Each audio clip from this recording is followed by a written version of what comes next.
जी बच्चों, open your books at page number 38, exercises 2.6. We are going to solve question number 3 of the exercise.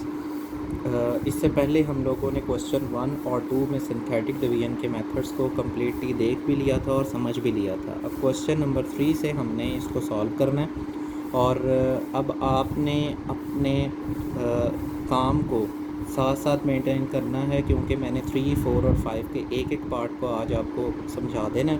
Same उसका concept उसके बाकी दो parts में या एक पार्ट में यूज़ होता जाएगा जो मैं छोड़ूंगा। तो उसके बाद हम अपनी एक्सरसाइज 2.7 की तरफ चलेंगे। आज 2.6 की सारी ब्रीफिंग मैं आपको दे रहा हूँ। x+3 and x-2 are the factors of polynomial. ये हमारे पास क्वेश्चन आ गया, ये पॉलिनोमियल की वैल्यू दी हुई है। आइए देखते हैं इसको राइट करके कि कैसे सॉल्व करना है। Find the value of l and m। हमें l और m को फाइंड करना है।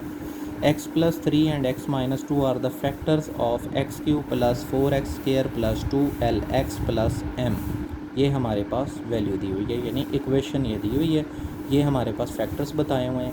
यहाँ पर देखिए, मैंने आपको बताया था लास्ट एक्सरसाइज में भी, बल्कि अपने लेक्चर में भी, कि आपको जब भी इस तरह ब्रैकेट में दिए जाएंगे तो आप =0 रखने के बाद उसको सॉल्व करेंगे। और उसके अलावा अगर आपको वो कह देता है 3 इज़ द फैक्टर ऑफ या 2 इज़ द रूट ऑफ, तो इट मीन्स आपने डायरेक्ट वैल्यू यहाँ पर फीड कर देनी है। अब देखिए, यहाँ पर ब्रैकेट में दिए थे तो x+3 = 0 के बराबर रखा है, x-3 के बराबर हो गया। यहाँ पर x-2 = 0 है, x किसके बराबर हुआ है? 2 के बराबर। अब इक्वेशन को अगर मैं पिकअप करूँ तो ये देखें 1 x³, उसके बाद 4, उसके बाद 2l, उसके बाद m, यानी ये देखें सारी चीज़ें प्रॉपर हैं, x³ x² x और देन कांस्टेंट। तो इसलिए यहाँ 0 कहीं पर भी नहीं आया, आपने देखा। अब इसके बाद सॉल्व करने के लिए इसको क्या करेंगे? ये देखें, पहला स्टेप में मैंने आपको बताया था एरो लगाएं। सेम इसी डिजिट को हम, जो फर्स्ट डिजिट होता है, इसको नीचे उतार लेते हैं।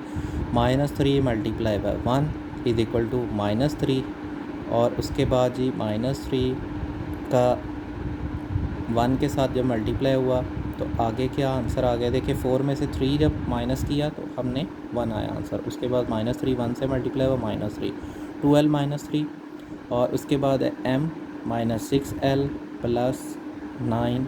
अब ये हमारे पास जब मल्टीप्लाई हुआ 3 2s are -6l और 3 3s are 9, लेकिन माइनस माइनस क्या हो गया? प्लस, इसलिए +9। अब देखें -6l + m + 9, ये हमारे पास =0। ये फर्स्ट इक्वेशन बन गई। अब ये दो फैक्टर्स उसने कहा था इस इक्वेशन के हैं। अब दूसरे फैक्टर को यूज़ करें, x-2 = 0, तो x बराबर किसके आ गया? 2 के। अब देखिए ज़रा, सेम इक्वेशन वही उठानी है। 1 4 2l और m मैंने ऐसे स्पेस लेकर लिख लिए हैं सिंथेटिक डिवीजन के तरीके से।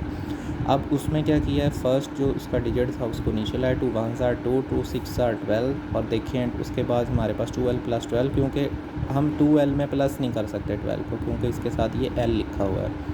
तो सेम जो आइटम्स होती हैं आपको पता ही है, लाइक टर्म्स जो हैं वो उसमें प्लस होती हैं या माइनस होती हैं, और अनलाइक टर्म्स प्लस माइनस नहीं होती। अब देखिए आप, उसके बाद 2 2s are 4l + 24, 12 2s are, उसके बाद इस एज इट इज़ लिख दिया। ये हमारी सेकंड इक्वेशन आ गई। अब इन इक्वेशंस को कट ऑफ करेंगे तो हमारे पास m की या l की वैल्यू आएगी। जो l या m की वैल्यू आएगी उसको सेकंड इक्वेशन में पुट करेंगे। पुट करने के बाद क्या होगा, हमारे पास फर्दर आगे क्वेश्चन चलेगा।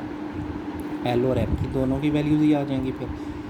अब देखें, हमारे पास m इस वक्त दोनों में सेम था, हमने सब्ट्रैक्ट कर दिया। अगर l को बराबर लाते, पहले मुझे इसको 4 से मल्टीप्लाई करवाना पड़ता, इस इक्वेशन को 6 से, फिर कहीं जाके 24l एक दूसरे के बराबर आने थे। मैंने क्या किया, इनको सब्ट्रैक्ट कर दिया। सब्ट्रैक्ट करके -10l = 15 आ गया, क्योंकि साइन चेंज हुआ है सब्ट्रैक्शन में, इसलिए 15/10, तो l = -3/2 आ गया। Put the equation, put value in this equation. First equation में मैंने पुट किया वैल्यू, फर्स्ट इक्वेशन भी आपके सामने लिख दी। देखिए जहाँ पर l था, l की वैल्यू लगा दी -3/2, ये कट ऑफ हो गई।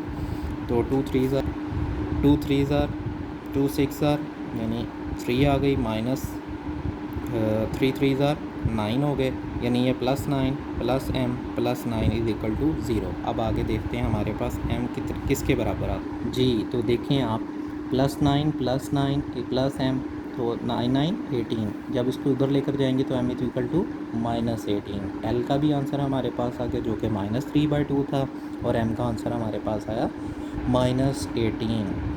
अब है हमारे पास क्वेश्चन नंबर 4।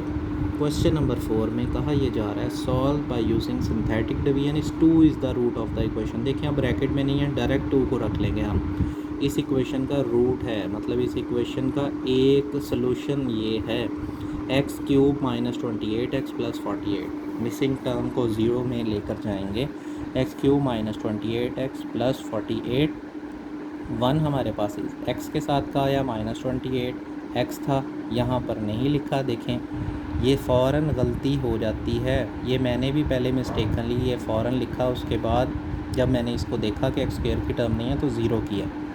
ये देखिए -28 48 ऐसे ही आ गया। अब देखें x² बज़ाहिर बीच में हमें लिखते हुए नहीं पता चलेगा, हमने पहले ये देखना है x³ की टर्म है, x² की टर्म है, नहीं थी 0 लिखा, x की टर्म है 48 कांस्टेंट है जी है। 2 इज़ द रूट, 2 ही को एक रूट बना लिया, पहले ये नीचे उतर आया, 2 1 ज़ा 2। नेक्स्ट से हमने शुरू किया, 2 2 ज़ा 4, 28 -28 + 4 -24। तो जब मैंने -24 को मल्टीप्लाई किया -48 तो रिमाइंडर नहीं बचा, ये इक्वेशन 0 हो गई। इट मीन्स ये इसका रूट था जिसने इसको 0 करवा दिया इक्वेशन को। It means it is the resultant solution of this equation. Depressed equation क्या बनी, देखिए मैंने बताया जब भी सिंथेटिक डिवीजन में लिखना है तो इस तरह से इस डायरेक्शन में लिखना है, और जब डिप्रेस्ड इक्वेशन बनानी है फिर इस डायरेक्शन में लिखना है। सबसे पहले -24, फिर +2, फिर +1, और x देन x², पहले कांस्टेंट, फिर x, फिर x², फिर x³, फिर x4, जो जैसे भी चलता जाए। इसको मैंने मिड टर्म ब्रेक की, +6x - 4x, इसके फैक्टर्स बन गए, कॉमन लिया तो ये देखें x - 4 आ गया, x + 6 आ गया, एक जवाब आया x = 4, एक जवाब आया x = -6। तो रूट्स क्या बने हमारे पास, एक तो रूट था 2 जो कि ऑलरेडी क्वेश्चन में दिया गया था, अब दूसरा रूट हमारे पास बना 4, तीसरा रूट हमारे पास बना -6। ये हमारे पास तीनों के तीनों इसके आंसर हैं। हम इसके रूट्स में इसको ऐसे ही लिख देंगे कि रूट्स आर 2, 4 एंड -6। क्लियर। अब इसके बाद है क्वेश्चन नंबर 5। क्वेश्चन नंबर 5 में है 1 and 3 are the roots of equation x⁴ - 10x² + 9 = 0। अब उसने दो तरह के रूट्स दिए हैं, उसने कहा 1 और 3 इसके रूट्स हैं, मीन दोनों ही आंसर 0 लेके आएंगे, इस इक्वेशन को ख़त्म करेंगे। तो अब हम देखते हैं इस क्वेश्चन को कैसे सॉल्व किया जाए। ये देखिए आप, सबसे पहले x⁴ - 10x² + 9 = 0। यहाँ पर मिसिंग टर्म्स को आप हाईलाइट कर लें। नेक्स्ट में मैंने ये किया, खुद से हाईलाइट कर दिया उन बच्चों के लिए जिन बच्चों को इसमें प्रॉब्लम आएगा लिखते हुए, अचानक से वो 0 नहीं कर पाएंगे, वो एक दफ़ा इक्वेशन को लिख दिया करें दोबारा, जो मिसिंग टर्म है उनके साथ 0 कर दें। फिर देखें अब मैंने जब यहाँ से उठाना है ना इसको, तो अब मुझे कोई भी मिस्टेक या कोई भी गलती का मेरा चांस बाकी नहीं रहेगा। ये 1 आ गया, 0 आ गया, -10 आ गया, 0 आ गया, 9 आ गया। पहले को मैं डिजिट को नीचे लेकर आया हूँ 1 की फॉर्म में, 1 1 ज़ार 1, 0 + 1 1, और फिर 1 1 ज़ार 1, -9 आ गया, -9 ज़ार, और ये -9 = 0। यहाँ पर एक बहुत ज़्यादा इम्पॉर्टेंट काम है कि उसने कहा है जब ये दोनों ही ख़त्म कर सकते हैं इस इक्वेशन को, तो मैं चाहे इसको पहले 3 से कर लेता और बाद में 1 से कर लूँ, चाहे पहले 1 से कर लिया बाद में अब 3 से क्या करेंगे। अब जो ये बची है इक्वेशन, ये वाली डिप्रेस्ड इक्वेशन, इसको मज़ीद कर लें बस 3 के साथ, दोबारा से करने की ज़रूरत नहीं है, उसका आंसर भी 0 ही आएगा।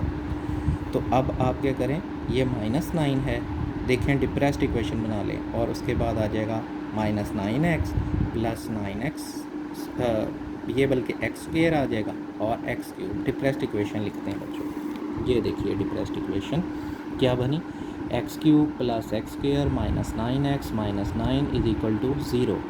ये 1 था तो 1 1 ज़ार, ये 1 बल्कि नीचे आ गया, 3 1 ज़ार 3, और उसके बाद 4 जवाब आया, 3 4 ज़ार 12, फिर उसके बाद क्या जवाब आया, 3 3 ज़ार 9, आंसर क्या आया 0। देखें इसने उसके बाद जो मज़ीद सिंप्लीफाई हुई डिप्रेस्ड हुई इक्वेशन, उसको भी 0 कर दिया। अब क्या करेंगे, अब हम फिर डिप्रेस्ड इक्वेशन बनाएंगे 3 उसके बाद 4x और x स्क्वायर, इसके फैक्टर्स ले लिए, 4 को ब्रेक कब किया तो इसको ब्रेक करने से क्या हुआ, इसकी मिड टर्म ब्रेकिंग हुई, 2 टर्म्स हमारे पास आ गए 3x और x। अब ये इनको कॉमन लिया तो x + 1 x + 3 x = -1 हो गया और x = -3। अब ज़रा क्वेश्चन पर आए, रूट्स थे 1 3, अब हमारे पास रूट्स क्या आए -1 -3, तो हम सारे रूट्स लिखेंगे कि रूट्स आर 1 3 -1 एंड -3। देखें चारों के चारों रूट्स मैंने लिखे हैं, तो आपने भी इसी तरह से इसको फॉलो करना है। और अगर कहीं पर भी कोई प्रॉब्लम हो तो आप मुझसे पूछ सकते हैं और काम अपना एक्सरसाइज 2.6 तक कंप्लीट कर लीजिए। इसके पास साइमल्टेनियस इक्वेशन की एक्सरसाइज है जो कि है 2.7, वो हम स्टार्ट करेंगे। तो इंशाल्लाह आप अपना 2.6 तक का काम कंप्लीट कीजिए, कल हम 2.7 शुरू कर लेंगे।